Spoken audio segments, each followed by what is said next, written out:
Olá pessoal, sejam bem-vindos, eu sou o Tenório Júnior e esse é o nosso canal do carro. É com muito prazer que eu faço mais um vídeo trazendo informações importantes, nutritivas e dicas para o amigo reparador. Para o dono do carro é aquela curiosidade que muitos têm, né? E nem sempre tem essa informação. É o seguinte, nosso carro de hoje é uma Courier motor 1.6 Zetec Rocan 8 válvulas. O cliente chegou se queixando de um barulho que fazia no motor. Quando andava fazia um barulho muito estranho. Eu andei com o carro e imediatamente identifiquei esse barulho como aquele barulho de detonação, que as pessoas conhecem como motor grilando. O motor começa a grilar ou detonar normalmente por combustível de má qualidade, que esse carro é só gasolina, né? Então eles colocam solvente na gasolina que abaixa a octanagem e por conta disso o motor dá aquela grilada nas saídas, nas trocas de marchas. Quando a marcha está alta e a rotação baixa, por exemplo, passou numa lombadinha em segunda marcha e dá aquela grilada, né? Isso aí normalmente é combustível ruim. Beleza, foi fácil. Ele tinha uma pequena falha no começo da aceleração que o cliente, na verdade, já tinha percebido, mas não estava incomodando ele, mas o barulho sim. Então, o que nós fizemos fizemos os testes nos bicos para tentar identificar a falha, porque se tiver algum bico com a vazão baixa, ele pode dar essa falha no começo da aceleração. Não tinha nenhum bico fora da equalização, estavam todos perfeitos. Verificamos as velas, porque uma falha de ignição também pode dar isso. Então, velas, cabos de velas, bobina, testamos tudo. Não identificamos o problema. Então, já verificado tudo isso, ok. Tirei um pouco de combustível que tinha no tanque. Coloquei um outro combustível de ótima qualidade que eu conheço. E o barulho da detonação sumiu. Mas ainda ficou um outro barulho diferente no motor. Um barulho super estranho. E aí nós colocamos o scanner, né, ligamos no computador para fazer a leitura dos parâmetros. Como a luz da injeção não estava acendendo, a priori nós nem ligamos o computador, não fizemos esse teste. Então primeiro tem que verificar tudo isso, né? A gente segue um passo a passo, como se fosse uma cartilha dos testes básicos iniciais. Fizemos isso, ok? Eliminamos essas possibilidades que o scanner não testa. Scanner não testa bico, scanner não testa vela, scanner não testa cabo de vela, não testa pressão de bomba. Então eliminamos tudo isso. Agora, através do scanner, nós fizemos uma leitura que essa leitura nos deu uma direção de um novo teste. E eu vou mostrar isso para vocês aqui. Tá legal? Ainda há tempo eu quero agradecer muito aos novos inscritos. Já passamos de 7.000 inscritos, estamos rumo a 8.000. Isso está crescendo de forma exponencial. E eu agradeço muito a você por estar nos acompanhando, comentando, deixando like. E quem não se inscreveu ainda, por favor, clica lá no botãozinho inscreva-se, ativa o sininho para saber quando chegarem os novos vídeos. Estamos fazendo agora com uma certa frequência, né? Cada vez mais, conforme a nossa disponibilidade de tempo e do próprio conteúdo, a gente vai ficar postando qualquer coisa. Tá legal? Tem vídeos legais vindo por aí, tá bom? Então agora eu vou mostrar aqui no scanner como está funcionando, beleza? Enquanto isso, pessoal, agora a gente está no Instagram também. Então segue a gente no Instagram. O Instagram é fácil, é nosso canal do carro. Tudo junto, tá lá no Instagram. A gente vai postar algumas coisinhas lá, coisas mais do dia a dia, né? Algumas fotos, alguns comentários. Já tem alguma coisinha lá, tá legal? Segue a gente no Instagram lá. Eu vou dar só uma pausa para posicionar a câmera direto aqui no computador, para ficar mais fácil para você visualizar, ok? Bom, pessoal, agora já está ligado aqui, ó. Eu quero mostrar para vocês, eu vou fazer o teste de memória de avarias. Ó, consultar memória de avarias. Só para saber se o sistema registrou alguma falha, apesar da luz estar apagada no painel, ó. Nenhuma avaria reconhecida. Então, o sistema de injeção não está identificando a falha do motor, mas existe, tá? Agora eu vou aqui, ó, modo contínuo. Aqui eu estou tendo todas as leituras do sistema. Rotação do motor, tempo de injeção, sonda lambda, avanço. E tem um dado aqui que está em vermelho, ó. Isso aqui é pressão no coletor. Foi esse cara que me chamou a atenção. Esse aqui, ó. E aí, qual que é a interpretação aqui?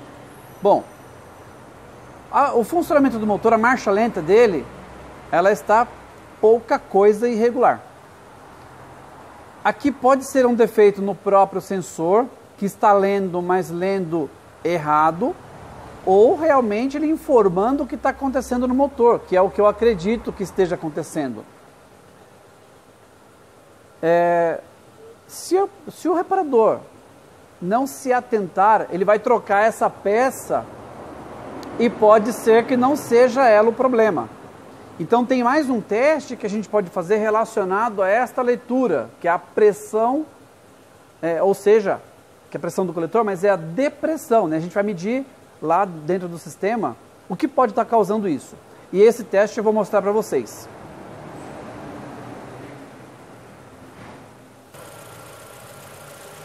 Ó, eu quero mostrar para vocês, eu não sei se vai pegar bem o som do motor, mas o funcionamento é quase 100%, ó.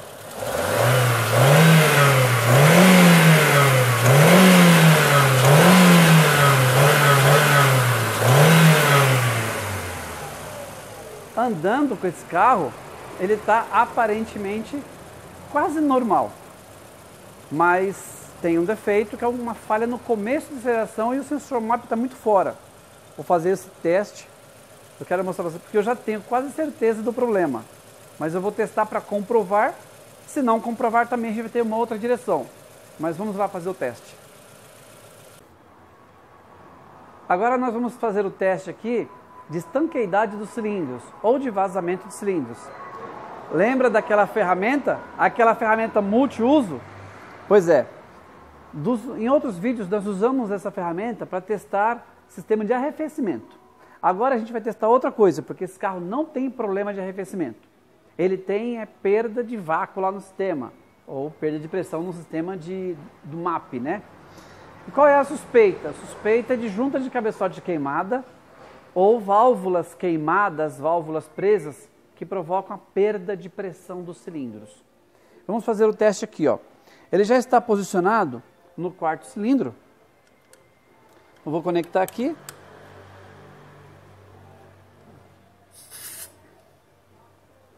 Ok.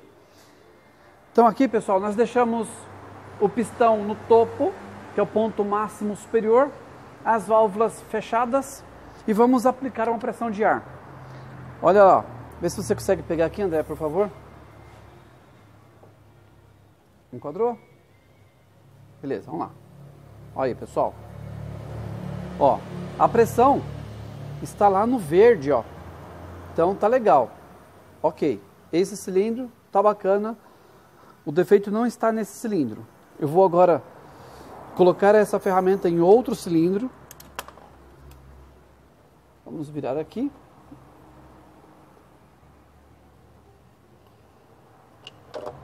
Essa ferramenta aqui, ó, ela é rosqueada lá no furo da vela, tá?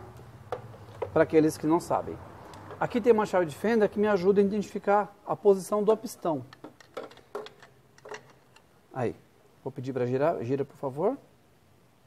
Daqui a pouco a chave de fenda começa a subir, ó. Tá subindo, ó. Ó lá. Aí. Aí, aqui está no ponto máximo. Então, os dois cilindros do meio estão com o pistão no topo, né? Esses dois. Então, eu vou testar aqui o terceiro cilindro. Opa!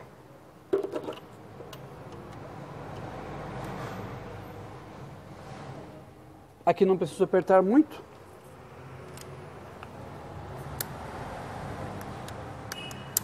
Aí. Vamos aplicar pressão. Esse também está 100% vedado. Beleza, não tem problema aqui. Vamos para o próximo.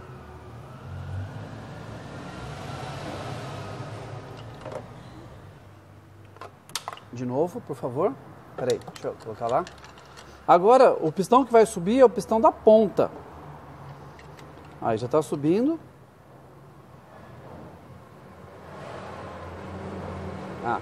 Pessoal, essa chave de fenda está subindo não é por mágica não, tá? É que aqui para mim. A quinta marcha do carro está engatada e tem um caboclo aqui virando a roda que é o Douglas, beleza? Ele está girando a roda. Uma roda está no chão e a outra está no ar. É uma forma mais fácil de girar o motor. Só essa dica aí. Então vamos lá.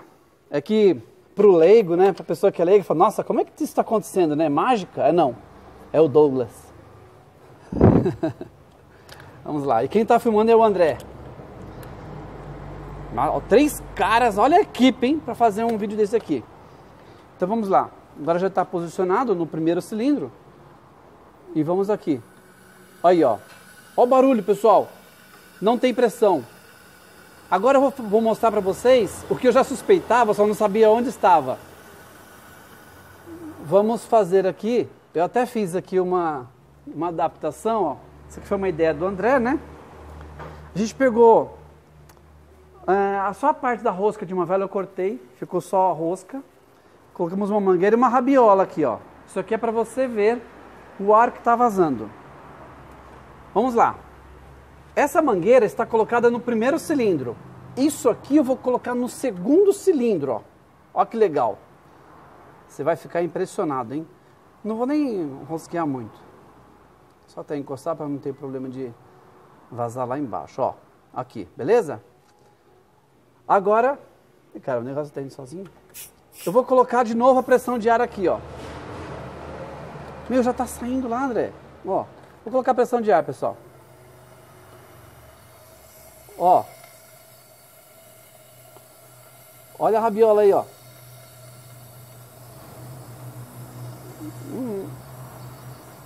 Ó. Como é que ela vai? Ó. Não sei se dá pra ver direitinho. Como é que vê? Deixa eu tirar aqui o ar. Vamos ver se ela volta pro lugar dela. Ó, vou colocar ar. Um pouquinho só já vai. Ó. Ou com o dedo aqui, ó.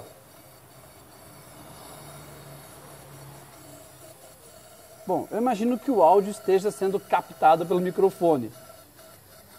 Bom, ok, agora eu vou testar o outro cilindro, pessoal, que é o segundo cilindro. Para isso eu vou ter que virar o motor também, mudar as duas ferramentas de posição. Vamos lá. Agora, essa adaptação vai para o primeiro cilindro, que tem a rabiola aqui. A rabiola do André. Eles estão rindo aqui, pessoal. E aqui, ó. Tem que movimentar o motor. Vai aí, Douglas, por favor. Até o pistão os 2 pistões do meio subirem. Ó, tá subindo. Aí. Pistão no topo. Ferramenta posicionada. Vamos aplicar ar. Pela minha teoria, vai acontecer a mesma coisa com a rabiola aqui, ó. Vamos lá. Olha aí, ó. A rabiola não ficou legal, André. Mas tá bom, ó. Olha aí, pessoal. Nem fica, ó. E o ponteiro aqui, 0 de pressão. Ok, qual que é a conclusão disso? Constatado aquilo que eu já suspeitava. A junta do cabeçote, ela literalmente queimou entre um cilindro e outro. Ela fez um buraco assim, uma passagem direta. Então, quando o pistão sobe para vedar com as válvulas fechadas e precisa ter uma compressão, essa compressão escapa para o cilindro do lado.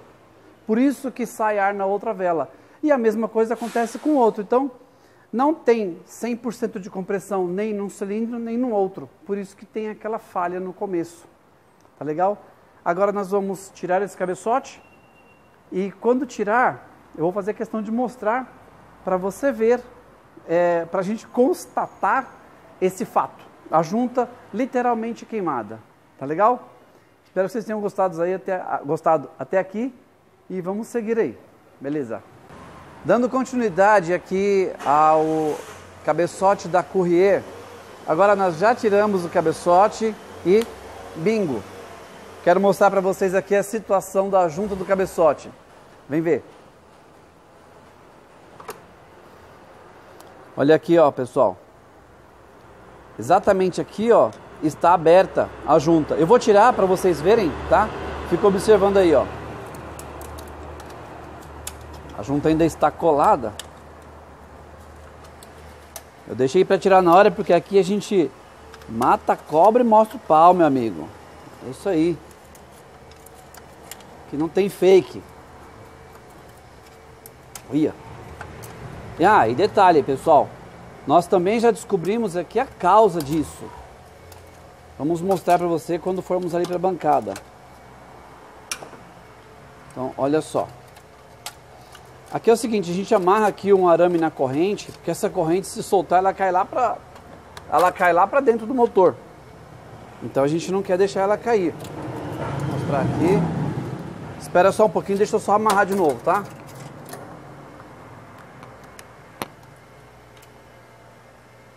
Porque o que a gente não quer é que ela caia. Beleza. Olha só. Ó. Dá pra ver, né? Olha aí, ó. Completamente queimada. É daqui que originou-se o termo junta de cabeçote queimada. A gente ouve muito falando junta de cabeçote queimada, e quando tira não vê nada queimado, né? É que antigamente os carros tinham um cabeçote de ferro fundido e era muito mais comum de queimar a junta porque eles empenavam mais fácil. E aí acontecia isso aqui com frequência. Opala, Chevette, isso aqui acontecia demais. E não era pouquinho assim não, era um pedação enorme que queimava. Mas era mais fácil para identificar também. A gente acelerava e saía um barulho pelo carburador. Então os gases de escape faziam barulho. Bró, não sei, para produzir, não sou um bom sonoplasta. Mas é isso aí. Então a origem do termo junta de cabeçote queimada é daqui, beleza? Depois usou-se normalmente quando ela dava passagem de água, passagem de gases, mesmo sem estar queimada, disse junta de cabeçote queimada. Agora eu vou te mostrar lá no cabeçote. Enquanto isso, pessoal,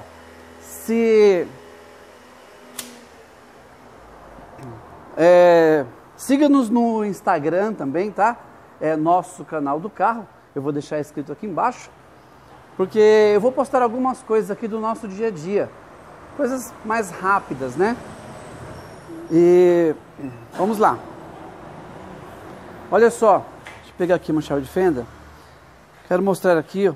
Olha quão corroído está aqui, ó.